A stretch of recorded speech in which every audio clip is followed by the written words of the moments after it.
Nyoge munafa agenda maaso okubanga otugoberera n'enkubuuzaako era n'enkwebaza n'emirimu gyogenda maaso okubanga atera okola tukyatambula tuli wano na wali tunoonya ebintu eby'enjawulo naye nga tetulaba kutandika nsooka okujjukiza kwe munafa anaatera okufiirwa ateekateeka okufiirwa oba okufiirwa bakweterekera naye mu ngeri yonna obanga olina omuntu avudde mulamu bw'ensi eno oba gwenyini gwe yakweteekateeka abannaffe ate abakwasiddwa omulimu ogwo beba Pulse Funeral Services Uganda basangibwa awo Mulago mu nkulungo oba mu roundabout ku Kikira mu Katanga bagamba nti genda bakolereko ku nsonga zonna mufakiridde Bulaaya kiyite body repatriation oba oyagala coverage ku kuziika oba oyagala Skype oyagala Zoom oyagala keesi ennungi oyagala ono omukuteeka keesi mu ntaana n'ebirala byonna babikolako ebimuli ebirungi abalina abavubuka n'emmotoka ennungi tugamba omuntu agenda mu kitiibwa eky'omulembe ddala ayina oba yagadde kweteekerayo kasente mpola era akasente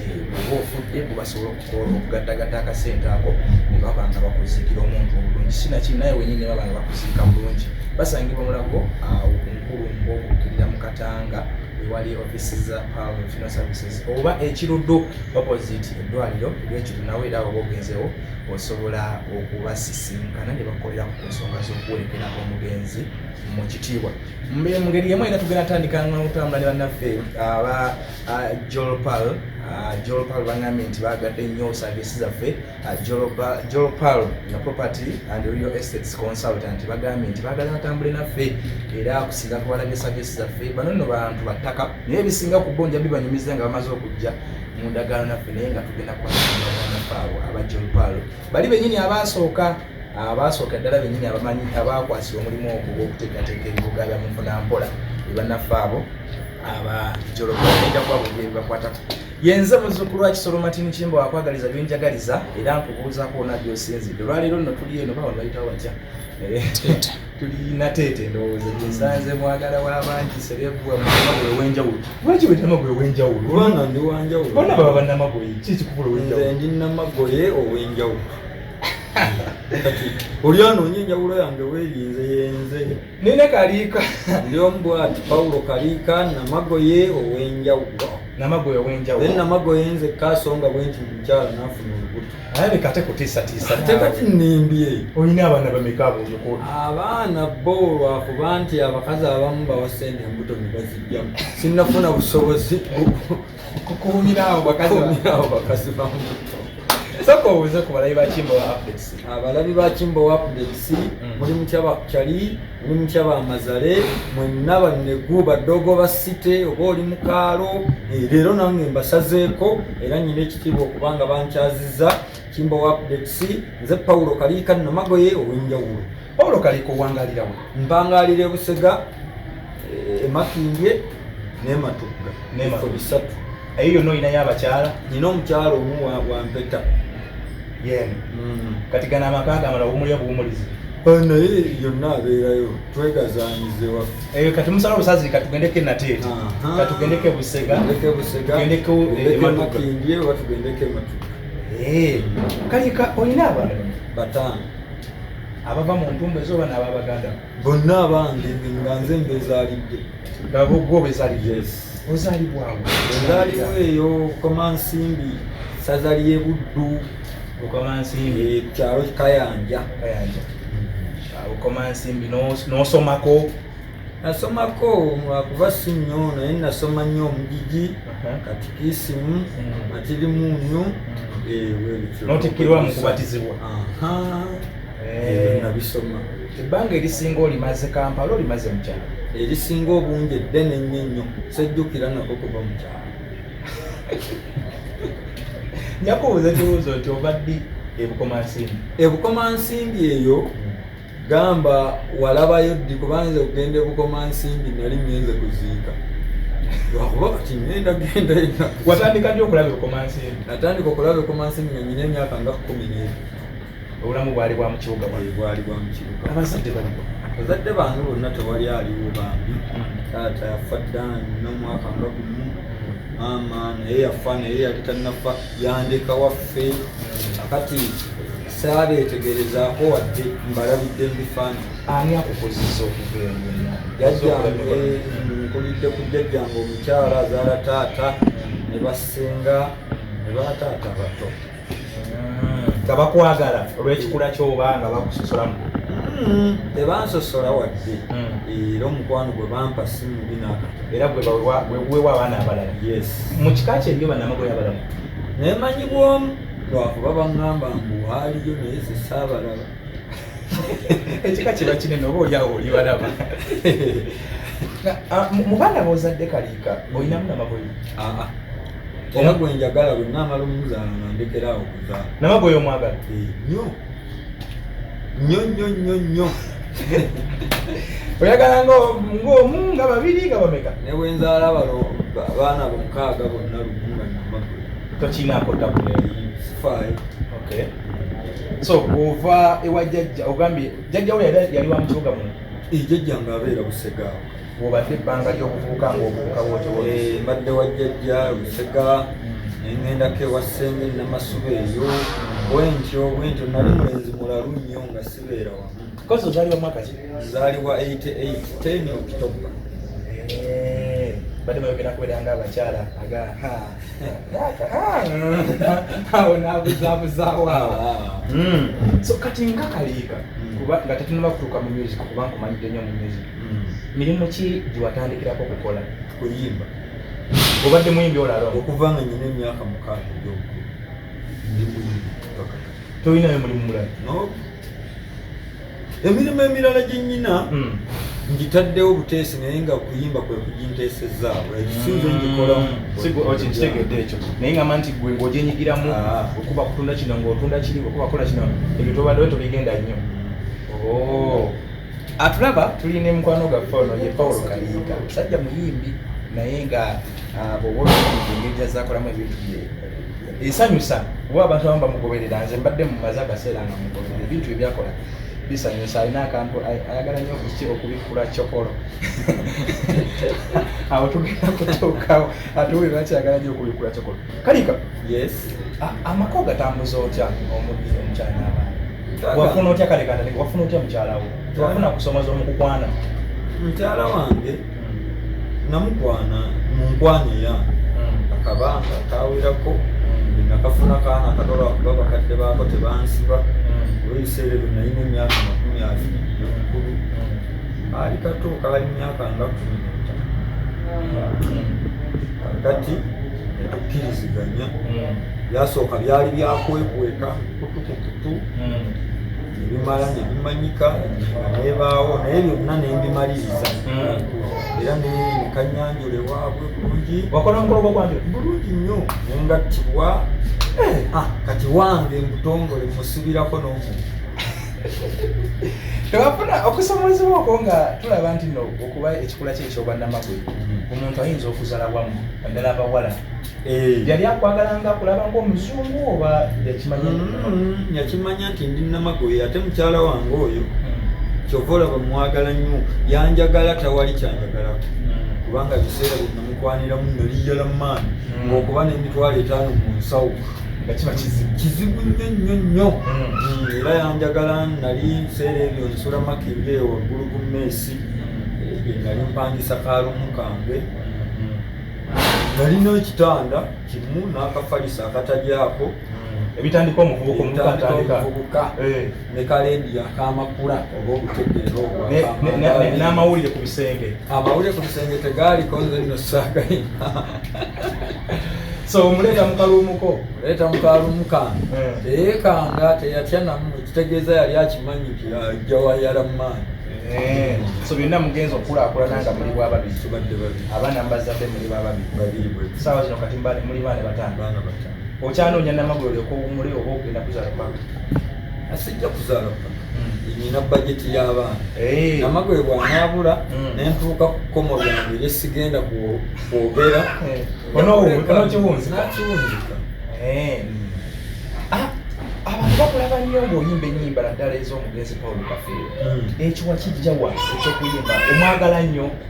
Ekyo nja kukyogera nti mazima kubanga okuva nga nina emyaka 6 ewa ssenga gye nabeeranga yalina alubaamu za Kafeero n'ez'abalala nnyingi naye mu kuwuliriza nanyumirwa Kafeero era okuyimba nkutandika nina emyaka 6.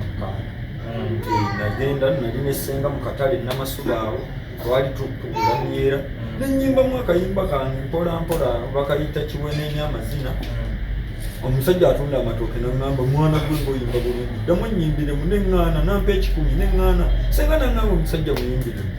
Bwe nayimba abantu ne bakuŋŋaana era akajja twakajjawo siringi akataaga ka 96 alinga sente wakola ekivulu kye kyasooka ku street olwo ng'oyimbira lwa kafeete n'okipiikingira awo okuva olwo kati nali nva ku ssomero by the way okuyimba okwo kwannemesana nnyo okusoma nali ndowooza nfunye omulimu era nagufuna kubanga oba nva ku ssomero oba ngenda ku ssomero oba ngenzeewa engeri gye sibula kati buli eyandaba mu katale jjukira we nalonkingira kyendi buli eyali azze okugula emmere oba kugula buki abampita Kafeero erinnya ne likala bampitanga Kafeero okuva obuto bwange era abantu erinnya lyange bakalitegeera kubanga nze seeyitangako Kafeero era oli ne bwe yampitanga Kafeero nga nze kalika luyimba ki olwa Kafeero lw'osinga okunyumira olwolya nti olwo webase kiro oluyimba awo ojja kusulawo mpiikingiramu olumu awo ogenda kusulawo kubanga zonna ozaagala tewali lwe saagala Kampala yakoya kuba n'omuyoolerero tewali lwe saagala oluyimba nze nasinga okwagala Kampala mu kooti Kampala mu kooti lwonna Kafeero ate kati omwaka guno nyina music owange era abantu bagenda kumulaba ekyo nkibasuubiza very soon nnyo n'oluyimba nga sinaba kuva ku Kafeero Kafeero omuyimba live band oba muyimba siri Kafeero muyimba enva muyimba emmere muyimba guliinizi muyimba ebyokunywa tewali wesimuyimbira kakati bwe wayagala ennyo Kafeero n'oyimba n'ennyimba ze kwe kutandika n'okukopa ebyuma ze yambala enkofiira naye ojambala enkofiira nali mwambazi waayo kuva buto kubanga nakula saagala nnyo kasana kunkuba nnyo olw'ekikula kyo era ekituufu tewali kye nakoppa ku Kafeero okuleka ennyimba ate omubisi omwenge Kafeero si yaŋŋamba nti gunywe era saakoppa ye naye kwegamba yali agunywa nze simanyi lwaki ngunywa naye yali agunywa naye bikwata ku ye wadde yafa tetukyasobola kumubuuza nawe wajja nabibyo nange najja nabyange yayimba ku kakolansi nti abaddawo bajja nabyafera bennaku bambi ebibye yagera nabyo kwolwo lwennyini kati bw'otandika okuyimba ennyimba za Kafeero naawe otandika okufuna ekirowoozo okutandika okuwandika ennyimba kubanga natandika okuwandiika ennyimba wadde zaali za buto nga nyina emyaka nga 13 olina ennyimba mmeka okutwaliza omukyanga otandika ezizo music wange agenda kutandika kufuluma mwaka essaawa zino abantu tewali na luyimba lwe bamanyi mazze ddako n'akayimba ne ku YouTube okwo kwekali bakayita omumbejja naye nakayimba nemmala nembivaamu kubanga nakayimbira mbiseera nga ndiyalayala geetaaga okupushinga music abamutegeera kino bwenjogera bajja kukimanya ng'obusobozi butono nenjagala nsooke nteke kubanga ebiseera ebimu abayimbi era amagezi gembawa agenda n'aba nga talina busobozi n'ateeka nnyo kyeyandyetegekedde okuba obulungi n'akiyiwa mu musiki n'amusala lumu osooka neweeseetinga bulungi kuba kakati nze ne bwe nkwata emitwalo nengussa mu musiki sikyalina loosi naye luli nalina loosi nnene so ogenda kuyingira akatale ka music ng'ofulumya music owuuli yesebo abantu balinde kalika Paulo mu style endala bagenda nakumulaba tebakyasobola nakuweza mwezi ng'otandisa okufulumya yes okay omulimu guno gw'okuyimba abaana bomulimu agukopperera abaana bange bonna ekitone bakiina mbalaba lwakuba bato omukulu wa myaka 12 tebannakula naye nga bwendaba bwenti balabika bajja kugukoppa lwakuba nkyayagala nnyo obutagubayingizaamu omanyi gwe gwannemesa okusoma bw'ogugendamu ennyo oyinza obutasoma kinene ewammwe gyova yoowundayo omuntu yali omulimi kakati jjajjange omukyala azaala maama yali ssenga w'omusajja gwe bayita Mabirizi ne Kafeero yamuyimbako jjajjange omukyala azaala maama yali ssenga w'omusajja Mabirizi era nange nakakitegeera kati olw'ebukojja bwange ntegeddeyo obukulu nga mabirizi kaizo baka veyo ate nga ne mabirizi ngakasa bulungi nga sirimbye kafeero yeegomba mabirizi kitegeeza kajja kalanda bwe ajja bwe kati mpola mpola kati ate ne wakajjajjange omusajja azaala taata isebo yali asuna endingidi ye ewakaawo ku kyalo okwo ng'asuna endingidi biseera ebyedda. Paulo wetuddako mu mbeera za bulijjo ezizo ng'omuntu baddagusi tebakuusa bakyapa ntambula olifiire teryakuloberako terya nanti kati okusooka mu budde bwange abantu bansoomoozanga n'okumpita namagoye era nga ne ku ssomero nga bwekimpita kinyuma kati olaba tofaanana banno atogeraku nga bakikozesa okusoomoozanga n'obwana bujja bunyimba namagoye kati bakadde bange nga babugoba nga bayomba nnyo ebimu bwe natuula wansi neneeraba ndi sifaanana na bendi nabo nembuuza jjajja ngamba jjajja nti wangi naye ddala ndiki nze nga ndaba sifaanana bali naawe sikufaanana ko jjajja ye oli muganda konze kale nnyinza okuba ndi muganda naye yaki okakasa siri namagoye toddamu nakukyogerako waliolabeko ku namagoye mubiseera waliolabye olinanga ebiseera ebyo nali simulabanga waliweekerabawe nali neeraba bwomu naye kakati bwe nanoonya omanyi ndi musajja mujagujagu neŋŋamba nnyinza nti okujja mu society eno mbeere nga ndikiriya bwongo bwange ne buŋŋamba naye nekirabika ndi namagoye olaba nejjajja anyiisa ng'okimubuuzizza kirabika ndi namagoye kakati kye nakola okuva ku olwo nkeera ku paaleedi y'essomero nagamba ebimansita nina kyenjagala okwogera baali bampa ekitiibwa ku ssomero abakulu watuuza lukiiko lulamu ku paaleedi tuyimiridde ffenna nenvaayo neŋŋamba abaana okuva kaakati nze Paulo Kaliika namagoye biseera ebyo obwenjawulo saakiteekako kizza embuzi wali mu piiki oyogera ekyo ali mu pittu n'okiranga nemagamba nze Kaliika Paulo namagoye mufunze nga alina addamu okwita namagoye tekikyakukwako era lyabanga linnya lyange ne bwompita namagoye nsimayiri kyasooka nekinyigiriza nga bw'okimpita mu mutima nyiiga naye nga saagala nkirage naye nagenda nkimanyira era kaakati namagoye linnya lyange namagoye w'enjawulo.